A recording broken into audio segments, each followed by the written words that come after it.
Welcome back. This is Saltwater Reef Channel. This is part 2 of my Refugium. So we just finished cleaning the algae screens, and as you can see, we just turned back on the water, and this is what they look like after I get done cleaning them. And you're probably already watched the second video, or the first one, about the what it looks like before. So now you can see it goes from this to completely full in 2 weeks, and I've cut back half of the Chaeto or more, which I said I always do. Take out about half, so now you can barely see the Chaeto in there now, and both screens are running. So let's show you how much I take out, and this is all nitrate and phosphate removal. So guys, this is how, if you're having trouble with some nitrate and phosphates, this is how you do. So this is from the screen cleaning, right? This is how much is in just the screen cleaning that I've done. So that's, it's a pretty heavy bag of it, and but this is how much I take out. Now let's look at the Chaeto. As you can see, this is all Chaeto I take out. A whole Walmart bag every 2 weeks. This comes out of this sump like this. This is normal for me on a every 2 week basis to clean this much of this hair algae out. As you can see, in there, it's just hair algae. There's anthropods and copepods in there, and I don't worry about it. I used to try to collect them, but now I don't even mess with it. But yeah, this is a full sack of Chaeto that comes out every 2 weeks. So this is all phosphate and nitrate removal here. So this is what it takes to keep this big tank running. I don't have the rest of the sump is pretty simple. Oh, I got to roll the filter. It's time to roll the filter and clean the screens here. So just pull it and get another batch in there, and then take the screen off, and that takes all that crap out of the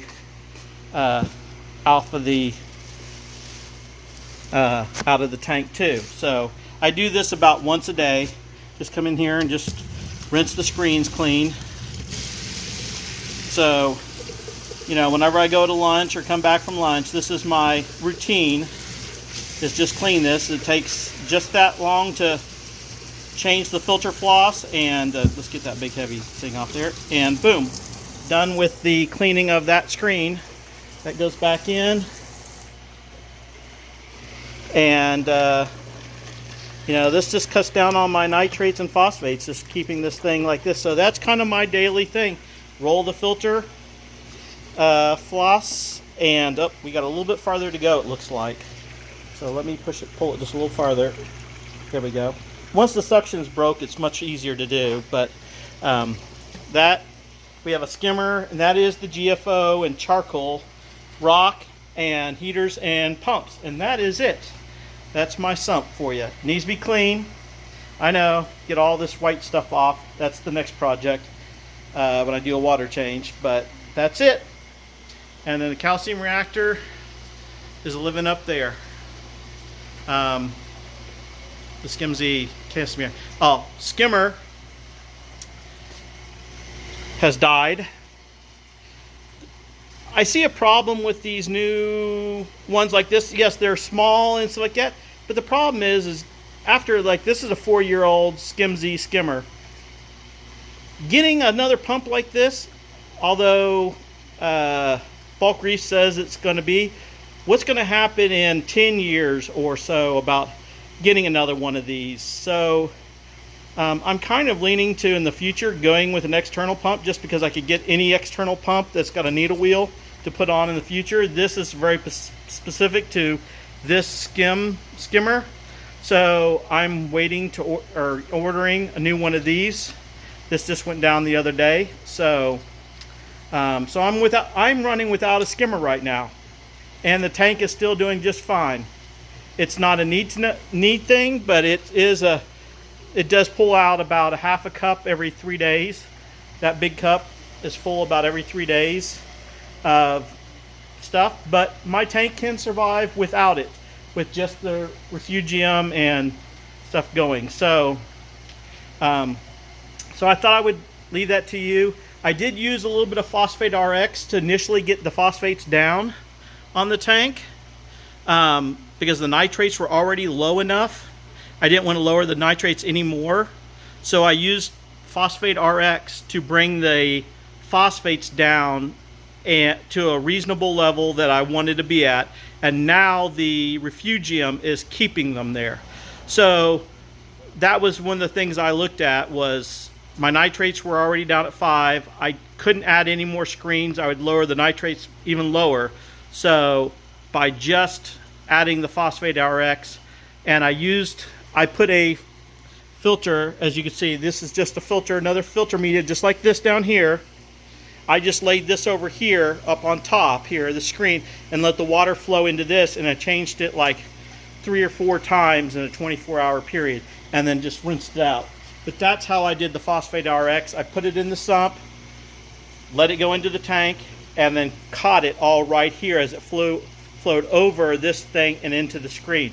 And that's where I put the floss, and then basically that kept my bottom roll of floss much cleaner, so it didn't have as much junk in it. So it did pull out and my phosphates did drop. So if you want to try the Phosphate RX, I highly recommend it.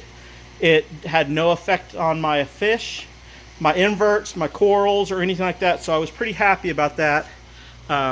So I just wanted to give you a look. I would suggest, if you're not, join my Facebook.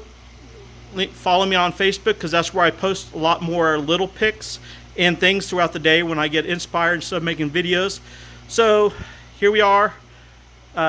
Maintenance done for the day. It took me about 15 minutes to do this. I do this about every 2 weeks for about 15 minutes, and that's about it. So thanks a lot. Like and subscribe. If you have any questions, I'll help you out with this, with the Refugium and Algae Scrubber. Like I said, there's going to be future plans for this to change. The tub is going to stay here, but this right here is all going to be up on top in a 40 breeder that's going to flow down into this. So this should change up in the next few months when I get inspired to get to work. We're also adding the big frag tank to the display tank, so that's another project I've got going on. So so if you have any questions, feel free to ask. Okay, thanks a lot. This is Jim. See you later.